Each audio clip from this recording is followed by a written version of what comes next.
Hi, and welcome to the In Theater podcast. This is the second part to our conversation with Jacob Krupp. And so for you get there and you start to experience what you do. What are your first thoughts with? So so first thought, kind of first story, I guess. So a lot of recap, I guess. We were super green. My platoon, I should say, was very green. We had our platoon sergeant, our PL, and a couple squad leaders, and a specialist that had seen combat. That's it. Everybody else just brand new.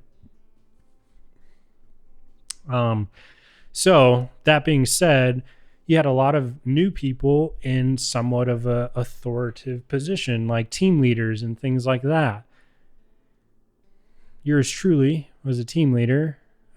So super not ready for what I was doing and very nervous, just wanted to do everything right, didn't want to mess anything up.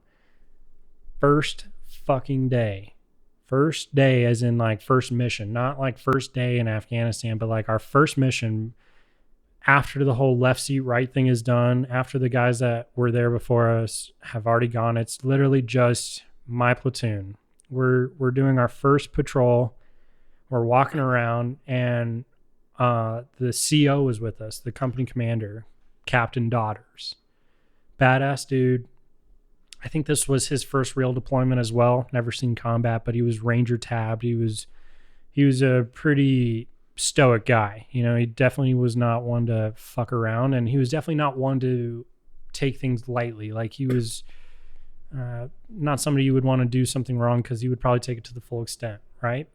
So we're walking around, we're doing our patrol, we're going into like our first house clearing, and you do this in training, you do it in like mock things, but you never really know what you're going to do until you do it the first time, like the real time. Yeah. You go into someone's fucking house.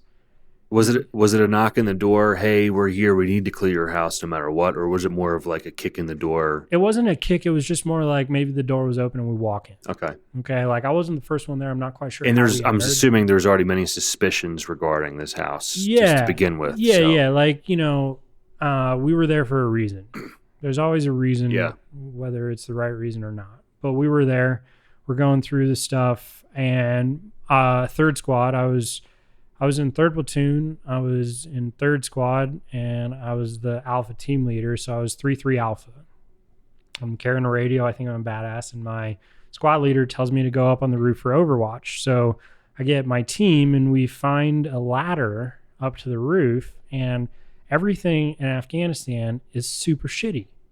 It's like a fucking 100 years old. Everything is 100 years old. Yeah. So the ladder is wood, and it's like tied together with like twine and stuff. So, okay. All right. I think I might know where it's going. You have no fucking clue. Okay. Trust me when I say you have no fucking clue. This was the worst day of my life.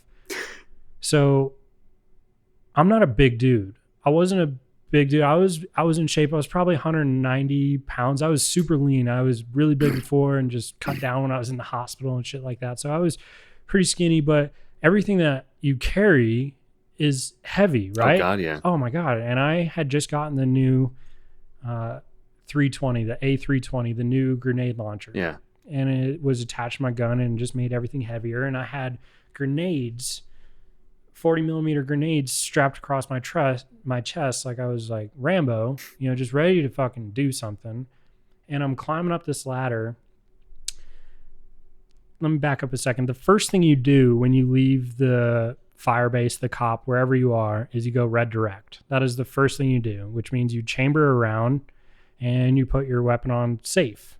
Okay, because we're in Afghanistan, we don't fuck around. If someone shoots, that's as soon as you leave the outpost. Yes. Yeah. Fire base, outpost, wherever you're at. So I'm red direct. Okay, so fast forward up to the ladder. So I'm walking up the ladder, and I've got one of my guys on my team. He was a private at the time, Private McMillan, standing beneath me, holding the ladder. So this, if it breaks or if it falls or something, like, I got somebody there. He's my anchor. Yeah. Are you the first one going up? I'm the first one. Okay. I'm the first American going up. There's already A&A up on the roof. They used the ladder? They use the ladder. Okay. But they're not carrying as much shit as They're I'm also carrying. very It's fucking small. tiny. Yeah. Tiny. So I'm getting up. I'm like 90% up, and I see the ledge where I need to lift myself up. Afghanis are extremely small, frail people. I don't know if I've ever seen a obese Afghani, right? Yeah. So this entry point to the roof is a fucking doggy door. Okay? It is a goddamn doggy door. So I'm like, all right.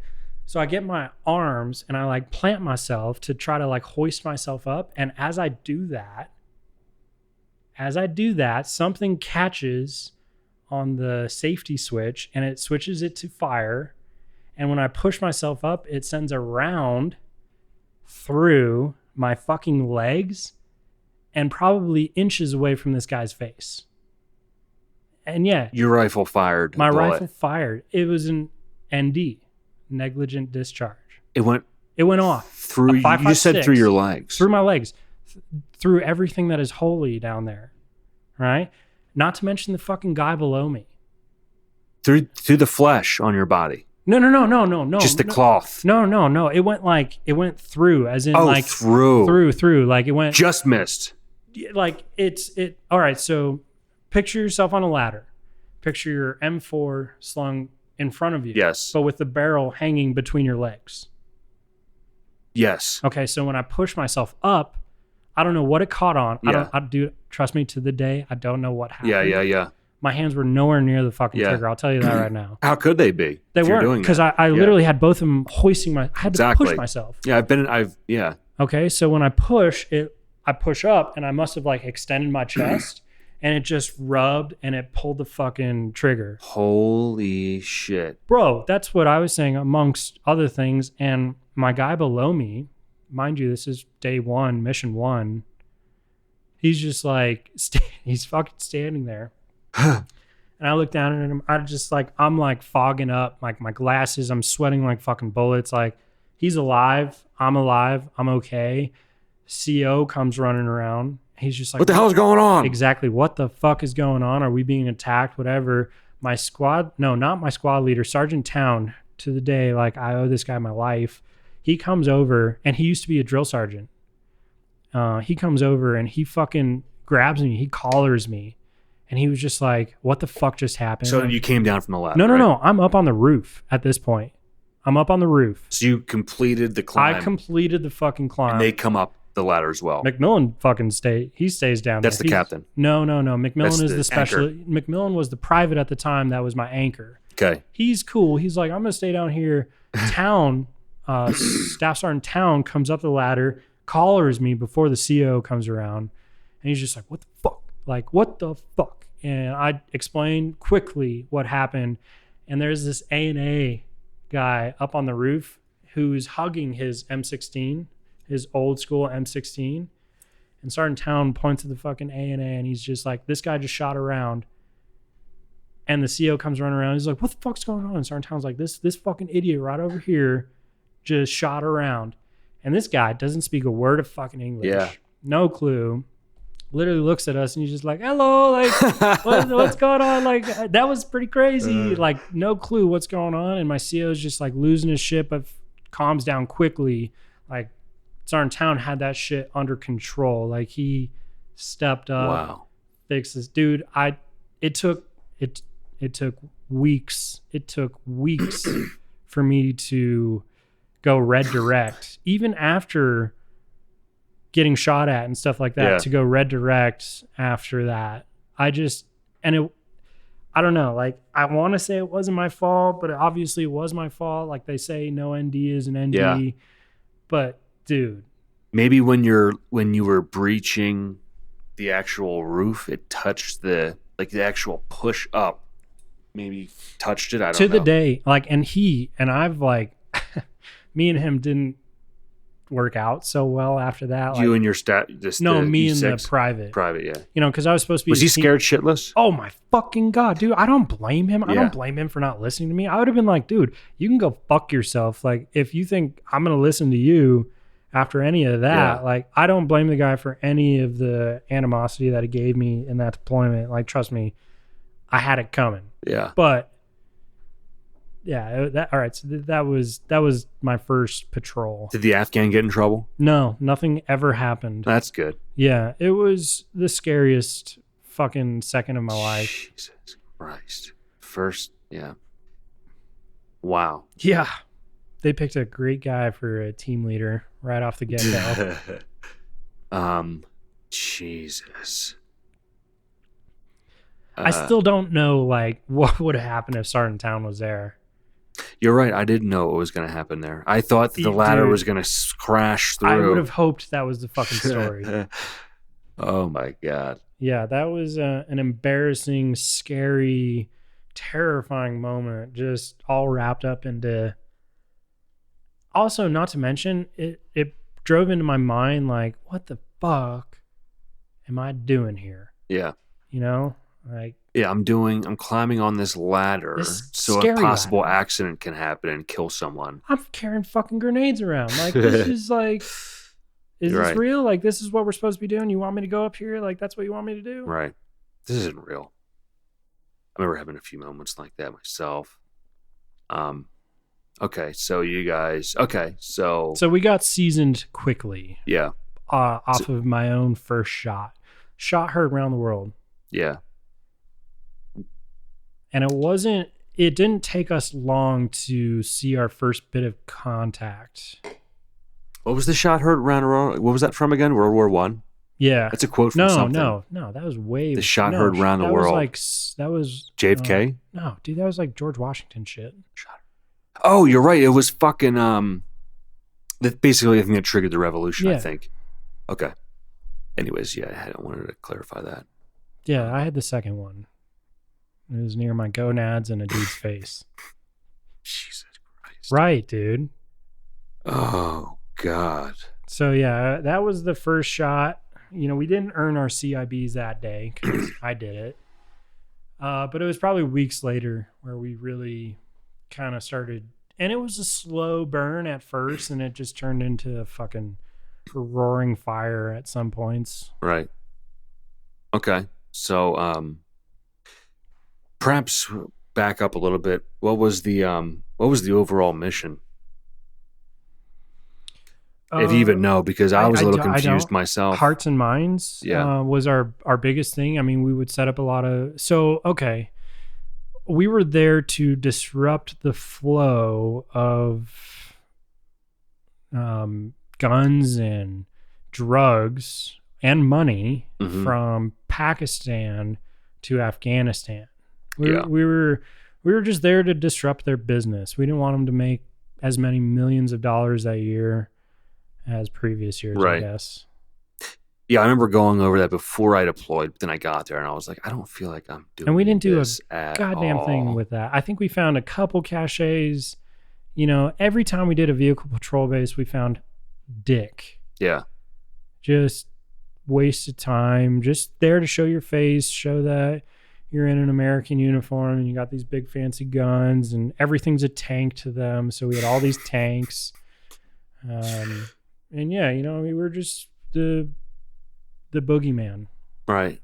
And then terrain wise, and by the way, if you gotta like take a smoke or take a piss or anything, just feel free. Good. I probably gotta take a piss in like 10 minutes. You got me in the zone here. Yeah, no, I'm in the zone actually listening to you. And then describe the terrain. Terrain was, and just the environment. So like you're in an outpost with HESCO barriers, pretty desolate, flat on one side, and then on the other side you would have a village, and it would kind of ever so slightly start getting higher in elevation. I always thought that was interesting, because that's a like pretty typical thing. They'll build the village into maybe not. Well, I've seen them build villages pretty high up on a fucking mountain. Like they're like goats. Slope. They really are. Yeah. But certainly down in the valley / mountain area where they'll kind of dig their plot where it's flat and then build their house. Now we were pretty flat. Yeah.